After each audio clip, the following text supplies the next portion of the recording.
आज की कहानी बांग्लादेश से है। बांग्लादेश में 29 अगस्त 2023 को एक ऐसी घटना घटी जिसने प्रदेश के हर एक इंसान के रोंगटे खड़े कर दिए। ये कहानी एक लड़के की है जो कि महज 20 साल का था, घर का इकलौता बेटा। घर में केवल 3 सदस्य, माँ बाप और उनका एक बेटा जिसका नाम था सादिक सिद्दीकी हरिदोए।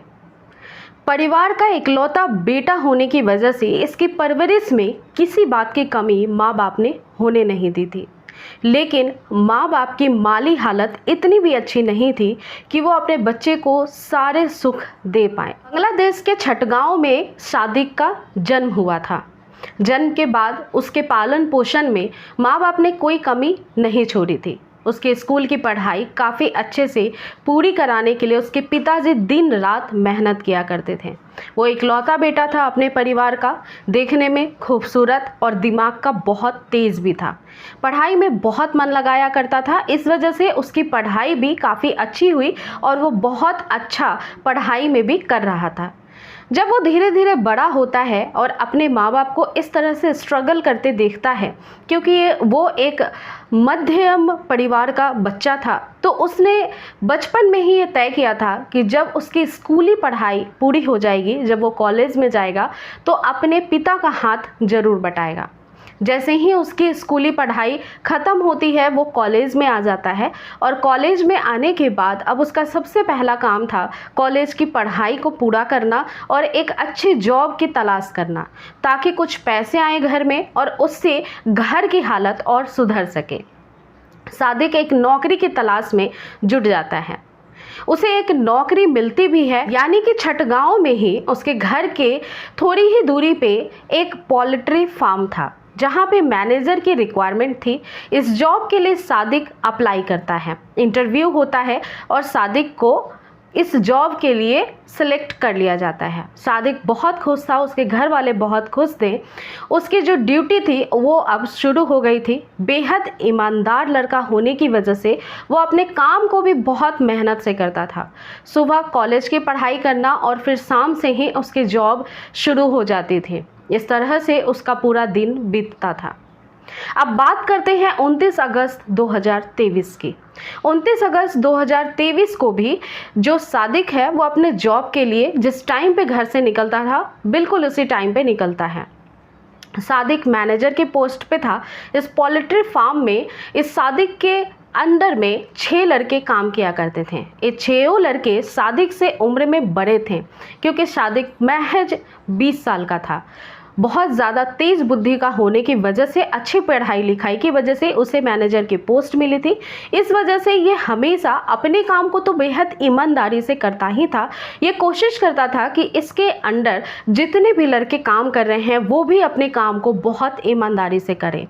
इस वजह से सादिक हमेशा ख्याल रखता था कि उसके जॉब के दौरान उसके जो लड़के हैं वो अपना काम ठीक से कर रहे हैं या नहीं। इस तरह से सादिक की ज़िंदगी बहुत अच्छी चल रही थी, माँ बाप भी खुश थे। अब 28 अगस्त 2023 का वो दिन आता है जिस दिन सादिक की ज़िंदगी पूरी तरह से बदलने वाली थी। 28 अगस्त को जब वो जॉब पे जाता है और उसके लौटने का एक तय समय था जब उसकी माँ भी उसका इंतज़ार घर पे किया करती थी।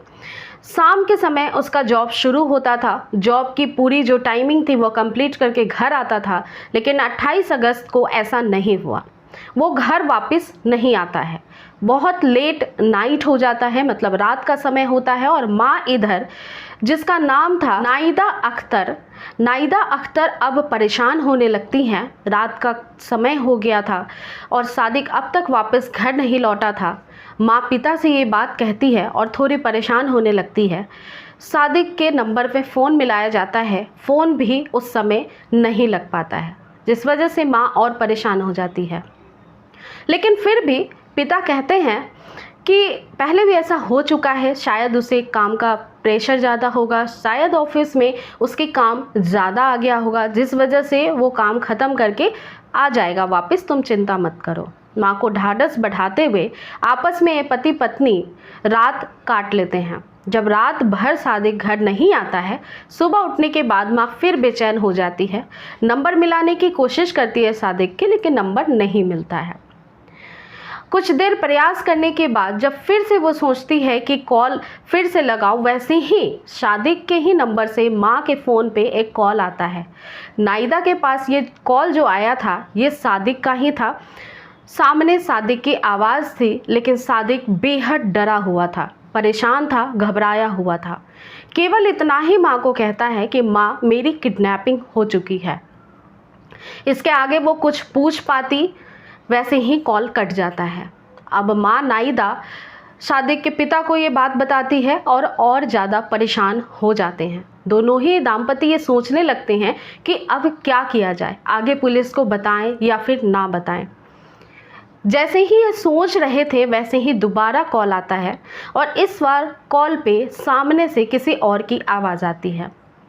ये जो सामने से आवाज़ आती है ये काफ़ी ज़्यादा गुस्से में उसकी माँ को धमकाता हुआ कहता है कि सादिक हमारे पास है और अगर आपने इस बात की जानकारी पुलिस को दी तो शायद सादिक को वो नुकसान पहुंचा सकते हैं। माँ पूछती है कि उन्हें क्या चाहिए। अब वो पेशकश करते हैं पैसे की डिमांड की। उनका कहना था कि अगर सादिक को सही सलामत देखना चाहते हो तो 15 लाख रुपए का इंतज़ाम कर लो। 2 दिन का समय भी देते हैं। 15 लाख एक बहुत बड़ा भारी भरकम रकम था सादिक के घर वालों के लिए, क्योंकि उसकी माँ ने गिड़गिड़ाते हुए बिन्नतें भी उस समय उस कॉल पे की थी कि हमने कभी ज़िंदगी में 1 लाख रुपए भी इकट्ठे नहीं देखे हैं।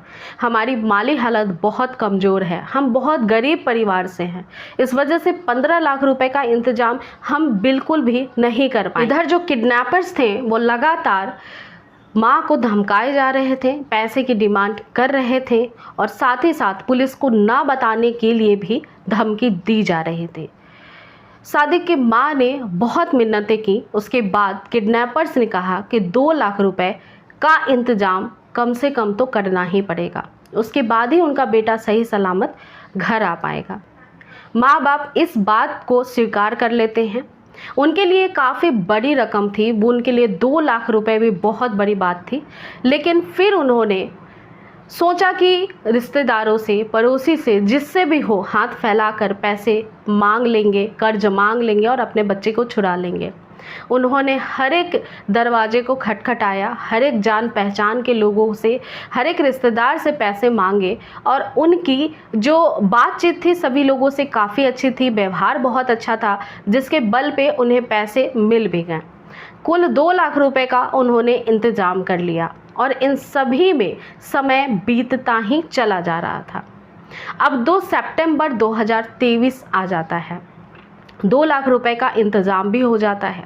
किडनैपर्स के लगातार कॉल भी आ रहे थे। जब लास्ट कॉल आता है कि पैसे का इंतज़ाम हो चुका है, तब सादिक के पिता कहते हैं कि हाँ, पैसे का इंतज़ाम हो चुका है, कहाँ लाना है, मेरा बेटा कहाँ मिलेगा, ये आप मुझे बता दीजिए। किडनैपर्स ने एक जगह को तय किया, एक समय बताया जहाँ पे जाकर के 2 लाख रुपए इस किडनैपर्स को देने थे। सादिक के पिता तयशुदा टाइम पे इस जगह पे पहुंच जाते हैं और 2 लाख रुपए उन किडनैपर्स के हवाले करते हुए पूछते हैं कि मेरा बच्चा कहाँ पे है। किडनैपर्स का कहना था कि जब तक आप घर पहुंचोगे आपका बेटा भी घर पहुंच जाएगा। बस ये सुनते ही उनके खुशी का ठिकाना नहीं था, वो सीधे घर वापस लौट आते हैं। अब ये बात यहीं पे ख़त्म नहीं होती है। सादिक के पिता जब घर आते हैं, इस दौरान तक उन्होंने पुलिस को बिल्कुल भी खबर नहीं की थी, क्योंकि एक माँ बाप के लिए सबसे बड़ा जो चुनौती होता है वो अपने बच्चे को सेफ देखना होता है। किडनैपिंग के केस में अक्सर घर वाले घबरा जाते हैं। उन्होंने पुलिस को इस घबराहट में भी कॉल नहीं की थी कि शायद उनका बच्चा सही सलामत रहेगा या नहीं, किडनैपर्स कुछ कर तो नहीं देंगे। 2 सितंबर को जब सादिक के पिता घर आते हैं, वो पूरे दिन इंतज़ार करते हैं। रात बीत जाती है, उनका बेटा घर वापस नहीं आता है। अब वो परेशान होने लगते हैं। लगातार उनकी परेशानी बढ़ती जा रही थी। उन्होंने 3 सितंबर, 4 सितंबर, 5 सितंबर इस तरह से समय बिताए। लगभग 6 से 7 तारीख का समय आ गया और अब उसके पिता बहुत ज़्यादा परेशान हो चुके थे। इधर जो नंबर पे वो कॉल करके संपर्क कर पा रहे थे किडनैपर से, वो नंबर भी स्विच ऑफ हो जाता है। अब दोनों माता पिता ये निर्णय लेते हैं कि अब पुलिस को खबर करनी पड़ेगी।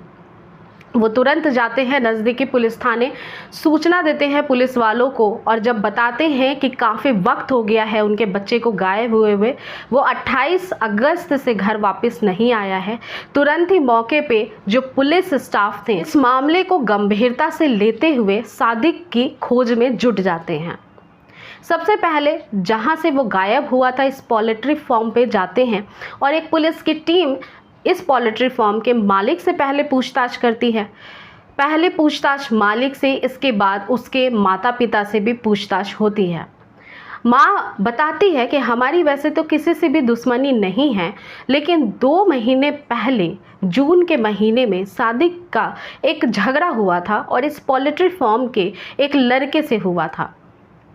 उसके बाद पोल्ट्री फार्म के मालिक से बातचीत की जाती है। पुलिस के द्वारा जब ये जानकारी जुटाई जाती है कि वाकई क्या सादिक के साथ कोई झगड़ा हुआ था यहाँ पे, तो मालिक कहते हैं कि जी हाँ, झगड़ा तो हुआ था, लेकिन यहीं के जो काम करने वाले लड़के हैं उनके बीच ही हुआ था और मामला उसी समय रफा दफा हो गया था। ये कोई बड़ी बात नहीं थी, लड़कों के बीच में लड़ाइयाँ हो गई थीं।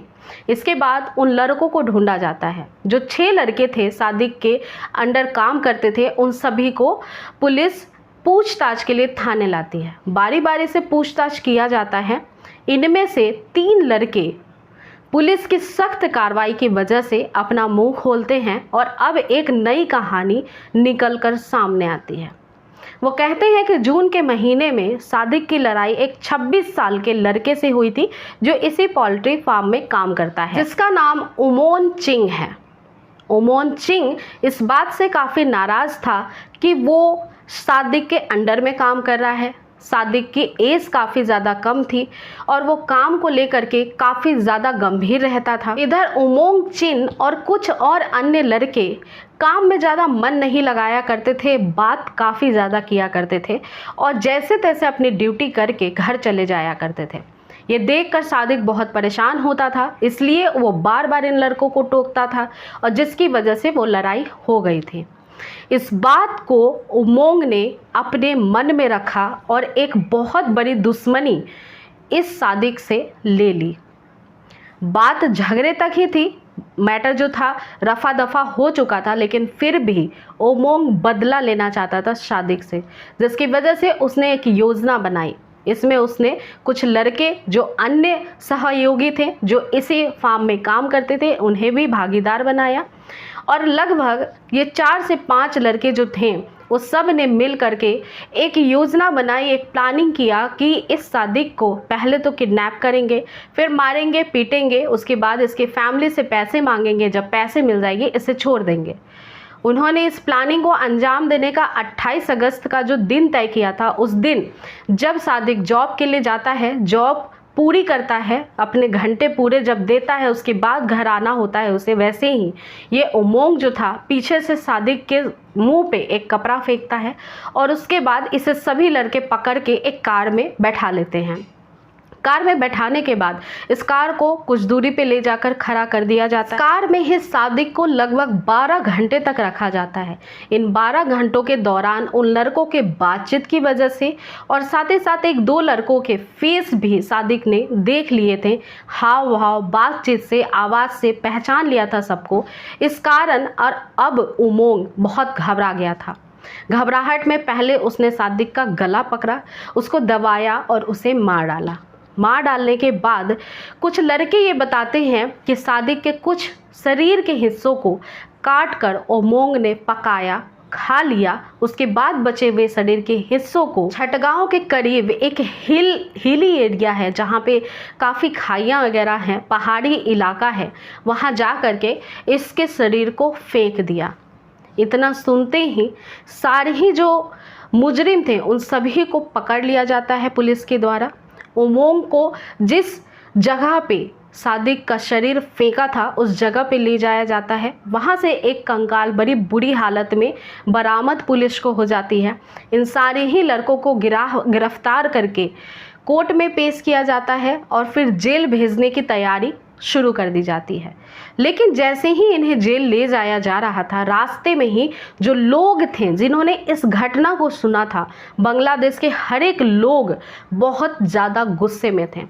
कुछ लोगों का समूह इस मौके पे जहाँ से इनकी गाड़ियाँ गुजर रही थी इस आरोपियों की, वहाँ जाते हैं, घिराव करते हैं, पुलिस को भी घेर लेते हैं। गाड़ी से इन लोगों को, इन लड़कों को उतारा जाता है, जिसमें से मेन आरोपी जो था उमोंग चिंग, उसे निकालकर बहुत ज़्यादा पीटा जाता है। इतना ज़्यादा पीटा जाता है कि मौके पे ही उसकी मौत हो जाती है और बाकी लड़कों को भी मार देने का ही प्लान था यहाँ के लोगों के द्वारा। जो आम लोग, आम जनता थी जो इतनी गुस्साई हुई थी कि कोई ऐसा कैसे कर सकता है। हर किसी का खून खौल रहा था।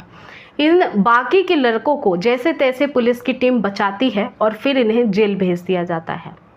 तो आज की जो घटना थी वो वाकई में काफ़ी दर्दनाक घटना है। बिना किसी वजह एक मासूम की जान चली गई, जो अपने घर वालों का इकलौता चिराग था, जिसकी वजह से, जिसके कारण घर में खुशियां थी और एक बूढ़े माँ बाप का जो सहारा था वो अब सहारा भी उठ चुका है। आज की कहानी यहीं तक थी। इस कहानी को सुनाने का मेरा मकसद आप सभी की भावनाओं को ठेस पहुंचाना नहीं था।